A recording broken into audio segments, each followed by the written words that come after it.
Hey everyone, and welcome back to Cyber Mornings Daily. Ready for another deep dive? Always. All right, well, today we've got some pretty interesting stories lined up. We're going to be talking about the government taking some action on cloud security. Okay. We've got a hacker who's facing some serious time for stealing payment card information, Hmm. and a potential ban on a popular brand of routers. But we're not just going to skim the headlines here. We're going to, go deep, unpack the tech behind these stories, and hopefully you'll learn a thing or two along the way. I always learn a thing or two on these deep dives. What I find really fascinating is that these stories, although they seem kind of separate at first glance, they actually reveal a bigger picture of how the cyber threat landscape is evolving. It's a pretty tangled web out there these days. Yeah, it's a complex world. Okay, let's jump right in. Story number one, the government's really tightening its grip on the cloud. So the Cybersecurity and Infrastructure Security Agency, CISA, they issued a new directive ordering all federal civilian agencies to up their security game when it comes to Microsoft 365 cloud products. And they've got to get it done by 2025. That's a pretty tight deadline. Yeah.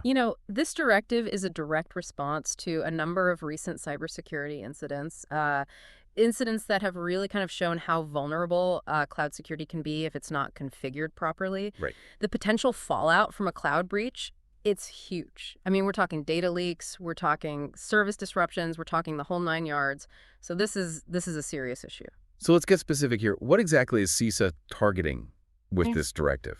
Well, they're laser focused on a number of key Microsoft 365 products. We're talking Defender for Office 365. We're talking Entra ID, which that's what manages identities and access. Exchange Online for email, SharePoint, OneDrive for business for file storage, even popular platforms like Power BI, Power Platform, and Teams. Wow, so that's pretty much the whole suite. So what does this all mean for businesses? I mean, are they expected to follow suit here? That's a great question. While this directive is specifically aimed at government agencies, it definitely sets a precedent, right? It kind of highlights best practices for really any organization that relies on Microsoft 365. The reality is that robust security, it can be expensive, it can be complex to implement, especially for smaller companies that may not have those, big IT teams. Right. Implementing Yeah. all these controls, security tools, consultant fees, staff training, it all adds up. Yeah. And you know what? Even basic security practices like multi-factor authentication or MFA, you'd think by now everybody would be on board with that, but it's still kind of a hurdle for a lot of organizations. You're absolutely right. MFA is non-negotiable at this point in time. It's like locking your front door, but also setting the alarm system. Sure, it's an extra step. It might be a little bit of a pain sometimes, but it drastically reduces the risk of, someone getting in where they shouldn't be. So true. So this directive is basically saying, hey, get your act together before it's too late. Yeah. And speaking of too late, our second story today is about a hacker who learned the hard way that messing with credit card data has some real consequences. Yeah. This guy was just sentenced to 69 months in prison Wow. for his role in a malware operation that was, they were stealing and reselling payment card information. You know what's interesting about this case? It wasn't just a smash and grab job. This guy and his crew, they were using a technique called SQL injection attacks to compromise websites and steal that data. Ooh, okay. So it's actually relatively sophisticated. It shows, a level of technical skill that you often find in these cybercrime rings. So how does that SQL injection thing work? I mean, for someone like me who doesn't Sure. understand the technical details. Okay, well, think of a website as like a house, okay? And the database where all the valuable information is stored is like a safe inside that house. Gotcha. And SQL injection attack is basically finding a loose window in that house, sneaking in, cracking the safe, and stealing the goods. In this case, the goods were credit card numbers, expiration dates, CVV codes, all that stuff. Okay, so they got in, they stole the data. Then what? They sold it online. Exactly. They use these dark net marketplaces, which are basically online black markets, right, where stolen data is bought and sold. It's a shady business, but unfortunately a very efficient ecosystem. Right. And here's where it gets even trickier. They converted their profits into cryptocurrency. Oh, so it's not just about stealing the data, it's about laundering the money too. Exactly. Like something out of a movie. You got it. And what's really interesting is that this whole operation was actually unraveled, starting with some, seemingly small kind of local crimes that were targeting businesses in Massachusetts. Mm, And that just goes to show you that cybercrime is a global phenomenon. yeah. Even what might seem like an isolated incident can actually be a small part of a much larger criminal network. Yeah, so you really got to be thinking several steps ahead in this game. And Absolutely. sometimes those seemingly small vulnerabilities can have some really major consequences. For sure. Okay, well let's unplug from this digital crime scene and move on to a different kind of threat. Our next story involves a popular router brand that could be facing a ban here in the US. We're talking about TP-Link, a Chinese company known for those, affordable, widely available Okay, routers. a router ban, that seems pretty drastic. What's going on there? Well, TP-Link is under investigation right now by US authorities for potential national security risks. Research has actually linked compromised TP-Link routers to a network of cyber attacks that have been targeting Western organizations, think tanks, government entities, even defense contractors. Wow. We're talking high-value targets, and the implications are serious. Mm.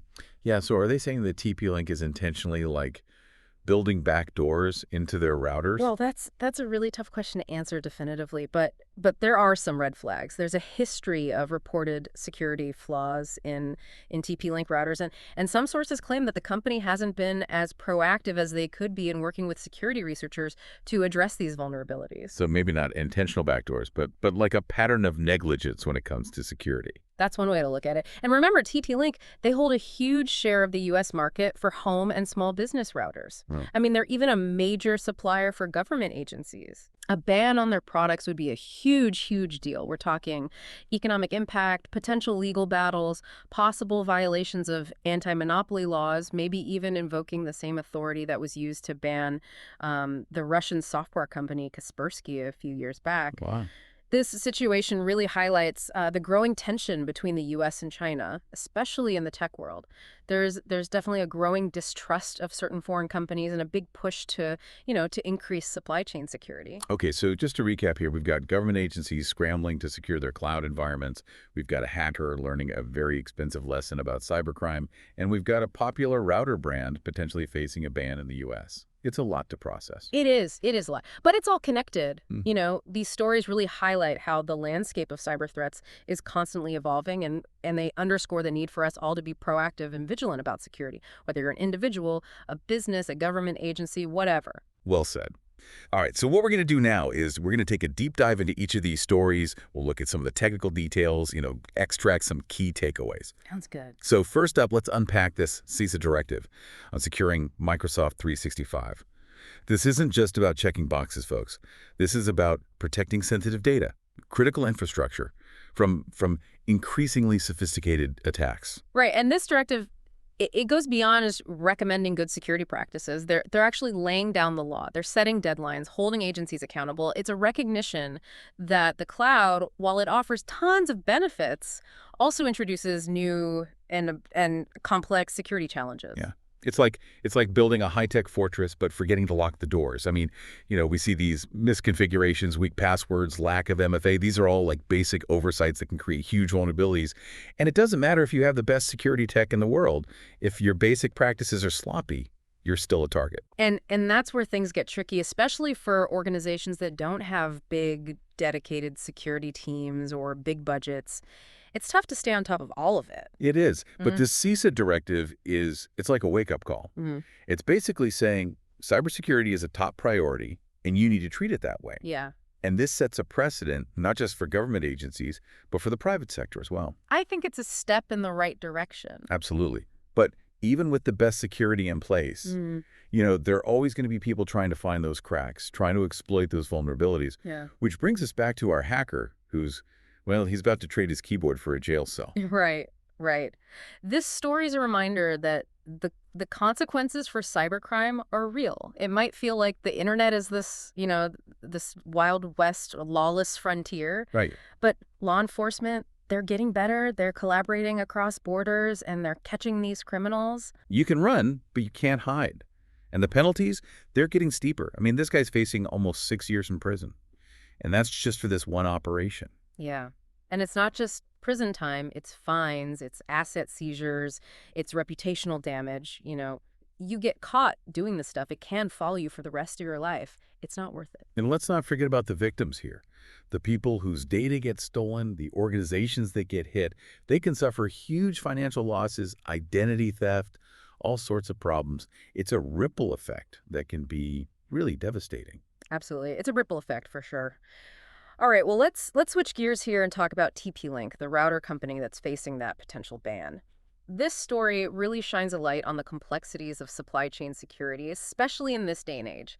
I mean, we rely on tech from all over the world, but that interconnectedness, it definitely comes with some risks. Yeah, especially with all the geopolitical stuff going on. I mean, Mm. tensions between the U.S. and China are high, and there's this growing distrust of foreign companies, particularly the ones that, handle sensitive data or operate in critical infrastructure. And TP-Link, with their market share and their presence in government networks, well, they're right in the hot seat. And the allegations are serious, right? Security flaws, lack of transparency, potential ties to state-sponsored activities. I mean, these are not accusations you can just brush off. Yeah. This could be a game changer. I mean, if the U.S. actually goes through with this ban, it's going to have a massive impact on the tech industry, consumers, businesses. It's going to be interesting to see how this plays out. Yeah, for sure. It really makes us think about, how we approach supply chain security, the role of foreign companies in our critical infrastructure. We could be looking at a whole new way of thinking about tech and security. Yeah, it's a wild ride, that's for sure. But it's also an exciting time to be involved in cybersecurity. The stakes are high, the challenges are huge, but the opportunity to make a real difference, it's greater than ever before. Yeah, we're on the front lines of a digital revolution. We are. And it's up to all of us to stay informed, stay vigilant, and stay ahead of the curve. Because in the world of cybersecurity, complacency just isn't an option. So true. We'll be right back after a quick message to continue our deep dive into these fascinating stories and what they mean for you, so stay tuned.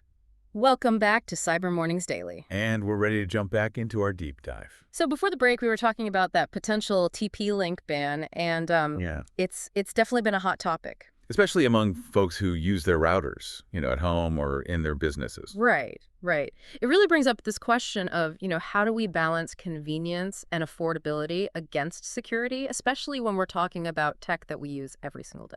Yeah, it's easy to just go for the cheapest or the easiest option, but sometimes those low prices come with a hidden cost, right? Absolutely. And that hidden cost could be, security holes that leave you vulnerable to attacks or data leaks. And this isn't just an individual user problem either. Right. This has implications for national security, Mm. especially because, TP-Link routers, they're used by government agencies and critical infrastructure providers. Yeah, it's a good reminder that, cybersecurity isn't just an IT problem tucked away in some basement server room. Right. It's a national security concern that requires a much broader perspective. Yeah, it needs government, industry, and individuals all working together. Absolutely. So what can we learn from this whole TP-Link situation? Well, for me, it really highlights the importance of doing your homework before you buy any tech product, especially if it's going to be handling, sensitive information. Right. Don't just grab the cheapest option off the shelf. Spend some time reading reviews, looking into the company's security reputation. Yeah. And ask yourself, is the convenience worth the potential risk? Yeah, because sometimes spending a little bit more upfront for a product that has a good security track record can save you a ton of trouble down the line. Totally. Huh. And while we're on the topic of routers, it's also a good time to remind everyone to keep your devices updated with the latest security patches, Yeah, those updates are crucial. because they often fix known vulnerabilities. So the sooner you install them, the better. Exactly. And for anyone out there who's using a TP-Link router, or really any router for that matter, make sure you've changed that default password, enabled the strongest security settings you can. Right. Those are simple steps, but they make a big difference in protecting your network. All right, well, let's circle back to that hacker who's facing jail time for stealing credit card data. Yeah. This story is a sobering reminder of how real the consequences of cybercrime can be. It's easy to get lost in the technical details, and forget that there are real people whose lives are affected by these crimes. Right. Real people's lives are disrupted, their finances are impacted, their sense of security is just, shattered. And this wasn't just a victimless crime. Yeah, not at all. He targeted organizations in Massachusetts, including a nonprofit and a hospitality business. Yeah, think about the impact on those organizations. The financial losses, the damage to their reputation, all the time and resources it takes to recover. Right, and it's not just about the data being stolen, it's about the trust that's broken. Exactly. And law enforcement is making it clear that this kind of behavior won't be tolerated. Right? This 69-month sentence. Yeah. It's a strong message that cybercrime is a serious offense. They're not messing around. So we all have a responsibility to protect ourselves and our organizations from becoming victims. Absolutely. Okay, let's shift gears back to the cloud for a moment. So, CISA's directive to federal agencies about securing their Microsoft 365 environments, it shows how important cloud security has become, in this day and age. Right. The cloud it's like woven into the fabric of our digital lives these days. Yeah. But it comes with its own unique set of security challenges. It does. And government agencies, with the sensitive data they handle, the critical systems they run, they're often right on the front lines of those challenges. They're a prime target for cyber attacks, so it makes sense that CISA's, taking this proactive approach. Right. Their directive actually outlines specific steps that agencies need to take to secure those Microsoft 365 apps, including, implementing multi-factor authentication, enforcing strong password policies, and configuring those security settings to minimize risks. Yeah, it's a multi-layered approach, recognizing that there's no one-size-fits-all solution when it comes to security. And it goes beyond just the technical controls too, right? CISA is emphasizing the importance of training and awareness. Oh, yeah.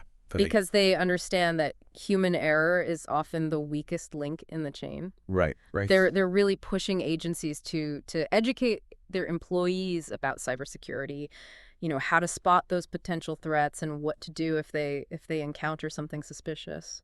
It's a smart move because you could have the most advanced security technology in the world. Yeah. But if people are clicking on phishing links or falling for social engineering scams, it doesn't matter. It's about creating a culture of security. Right, where everyone's, on board and understands their role in protecting sensitive information. Exactly. And while this directive is, focused on federal agencies, the lessons here, they apply to organizations of all shapes and sizes. Yeah, whether you're a small business or a giant corporation, cloud security should be top of mind. For sure. The cloud isn't just some, magical place where your data lives. Right. It's an extension of your network. Right. And you're responsible for securing it. You are. So what can people do to bolster their cloud security? Well, first, you got to understand what data you have in the cloud and what security measures are already in place to protect it. Okay, so you need a well-defined cloud security strategy. You do. And that strategy should, align with your overall cybersecurity goals. Absolutely. It's also crucial to partner with reputable cloud providers. Yeah. Providers who take security seriously, have those robust security practices in place. And who are transparent about their security posture. Yes, absolutely. And as we mentioned earlier, employee training and awareness is non-negotiable. Right. It's essential. Your team needs to understand the risks of cloud computing. And how to mitigate those risks. It's a shared responsibility that requires, everyone to be on the same page. All right, let's step back for a second here and look at the bigger picture. These three stories that we've been talking about today, the TP-Link ban, the hacker-facing jail time, Right. CISA's cloud security directive. Right.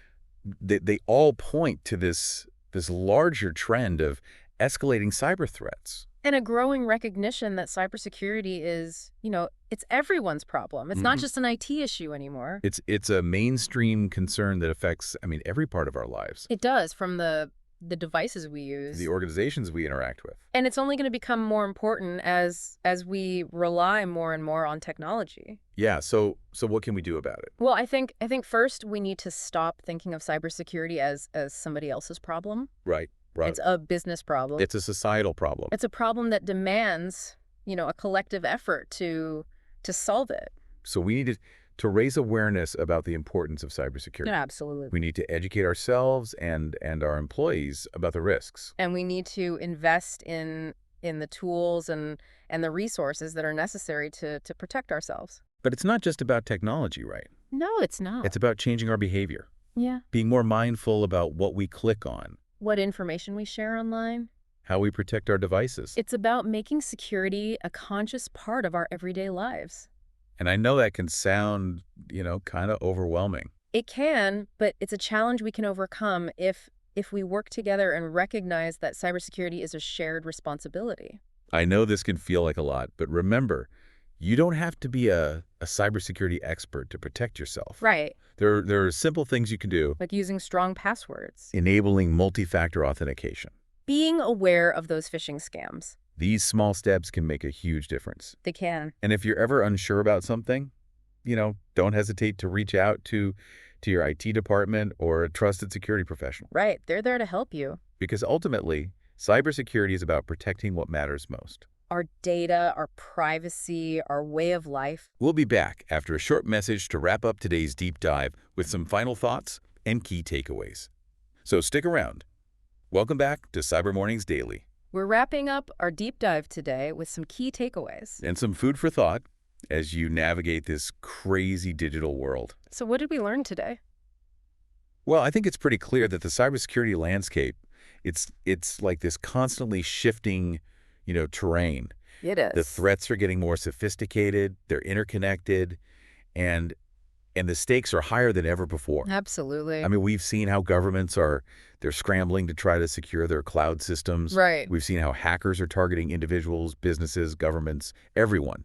And we've seen how, even those everyday devices like our routers can be caught up in these threats. Yeah. Cybersecurity, it's not just an IT problem anymore. Right. It's a business problem. It's a societal problem. It's a national security problem. Yeah, and it demands a collective effort to address it. Mm.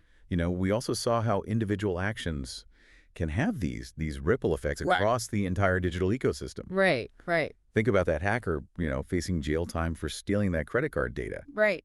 His actions didn't just impact the organizations he targeted, Yeah. right? They eroded trust, they compromised sensitive information, and they made the online world a little bit less secure for everyone. Yeah, for sure. It's a reminder that cybersecurity is a shared responsibility. It is. We all have a role to play in protecting ourselves and our organizations from these threats. Mm-hmm. And that starts with awareness, understanding the risks, recognizing the potential consequences, and taking steps to mitigate those risks. Absolutely. I know it can all seem a bit overwhelming at times, You can. but Mhm. but you don't have to be a cybersecurity guru to make a difference. You don't. There are simple things that everyone can do to improve their security posture. Strong passwords, multi-factor authentication, being aware of those phishing scams. These are all essential. There. And if you're ever unsure about something, reach out to your IT department. Reach out to a trusted security professional. They're there to help. Exactly. Because at the end of the day, knowledge is power. Yeah. The more you understand about cybersecurity, the better equipped you'll be to protect yourself and your organization. Yeah. So stay informed, stay vigilant, and stay ahead of the curve. Because in the world of cybersecurity, the only constant is change. That's so true. And the best defense is a good offense. Well said. Well, thanks for joining us for another deep dive into the world of cybersecurity. It's always a wild ride. It is. We'll be back tomorrow with more news and insights on Cyber Mornings Daily. Until then, stay safe out there, keep your data secure, and your coffee hot. See you tomorrow.